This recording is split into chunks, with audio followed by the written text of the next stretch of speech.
Hello friends, আজকে আমি তোমাদের একটা নতুন রেসিপি করে দেখাবো চুষি পিঠে। আমার যেগুলি লাগবে সেগুলি হলো গ্রেট করে রাখা বিট আর গ্রেট করে রাখা গাজর। এবার আমি গ্যাসে কড়াই বসিয়ে 1 চামচ মতো গাওয়া ঘি দিয়ে দেব। গাওয়া ঘিটা গরম হয়ে এলে আমি গ্রেট করে রাখা গাজরটি দিয়ে দেব।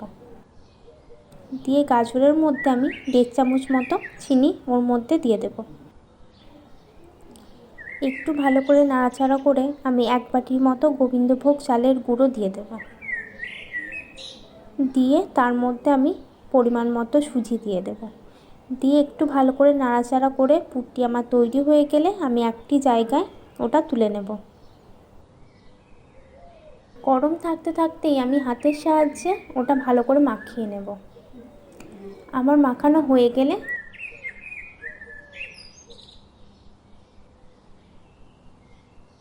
আমি গাওয়া ঘি নিয়ে ওটার ওপর ভালো করে মাখিয়ে দেব। এবার আমি ওই বিটের পুরটি ওই একইভাবে তৈরি করে নেব। প্রথমেই আমি কড়াইয়ে 1 চামচ মতো গাওয়া ঘি দিয়ে গ্রেট করে রাখা বিটটি ওর মধ্যে দিয়ে দেব। দিয়ে 1.5 চামচ মতো চিনি দিয়ে ভালো করে আমি নাড়াচাড়া করে নেব।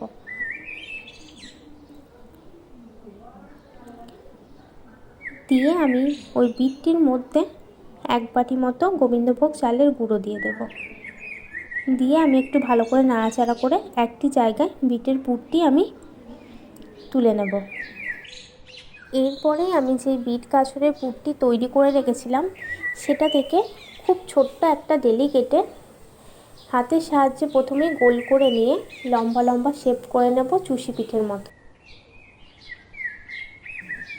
আমি ওই একইভাবে সবগুলি চুষি পিঠের মতো শেপ করে নেব। বিট গাজরের ডোটা থেকে অল্প অল্প করে নিয়ে বলের মতো করে হাতের তালুর সাহায্যে আমি সব চুষি পিঠেগুলো করে নেব।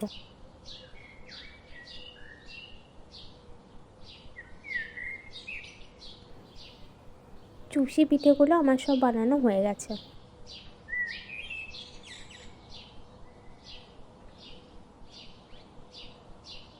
এবার আমি গ্যাসে কড়াই বসিয়ে কড়াইয়ে 1 চামচ মতো গাওয়া ঘি দিয়ে দেব।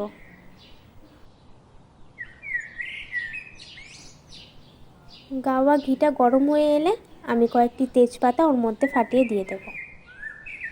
আমি একটু ভালো করে নাড়াচাড়া করে নেব। আমি এখানে আগে থেকেই একটা বাটিতে গরম জলের মধ্যে 3 প্যাকেট মতো আমুল দুধের গুঁড়ো মিশিয়ে রেখেছিলাম।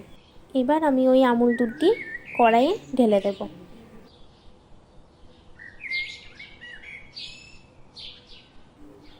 এখানে আমি কয়েকটি এলাচ ফাটিয়ে ওর মধ্যে দিয়ে দেব।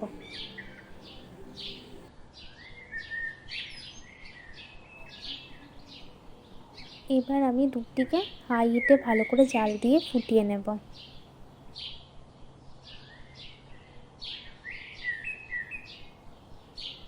আমি এবার দুধের মধ্যে চিনি দিয়ে দেব। আপনারা যেরকম মিষ্টি খেতে পছন্দ করেন সেই অনুযায়ী চিনি আপনারা দিয়ে দেবেন।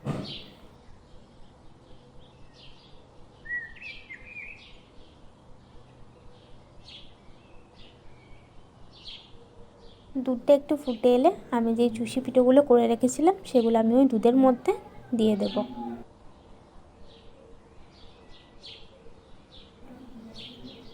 আমি আবার একটু ভালো করে নাড়াচাড়া করে নেব।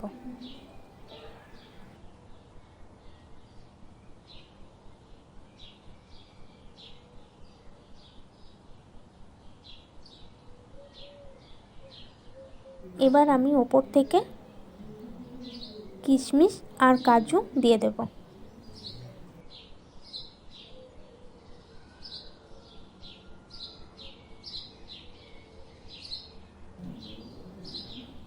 আমি একটু ভালো করে নাড়াচাড়া করে 10 থেকে 15 মিনিট মতো ফুটিয়ে নেব।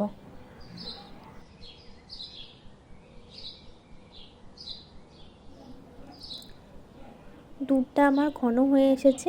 এবার আমি ওপর থেকে আমুল দুধের গুঁড়ো দিয়ে দেব।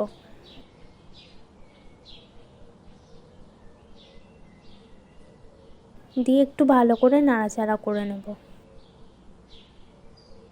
এবার আমি একটু ভালো করে নাড়াচাড়া করে একটি জায়গায় চুষি পিঠেটি নামিয়ে নেব। আমাদের চুষি পিঠে তৈরি হয়ে গেছে। আমাদের চ্যানেলটি ভালো লাগলে লাইক কমেন্ট সাবস্ক্রাইব করে পাশে থাকবে।